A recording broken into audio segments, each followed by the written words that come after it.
hadafka ugu weyn oo ay maanta fadhigii ra-iisul wasaaraha la yeeshay wasiirada kala duwan ka madaxda ah wasaaradaha ka tirsan amniga iyo cadaaladda waxay ahayd in isla arko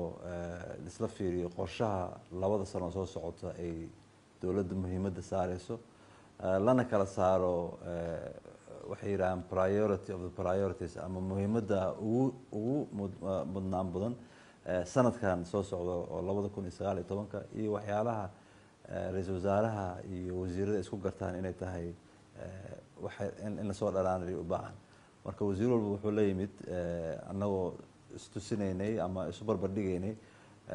waxa annaga xafiis ahaan noo yaala xafiiska ra-iisul wasaaraha iyo waxa xafiiskooda yaala inaan isku mawduuc nahay isku baalna ka nahay meesha loo socdo marka waxay ahayd in isla afgarasho oo aan ku talagaleyno waxyaalahan rabin inaan fulino sanadkan hadduu ilaahay raali ka yahay maanta waxaan sameynay wasiirada sidaan sheegay wasaaradaha ku jira amniga iyo cadaaladda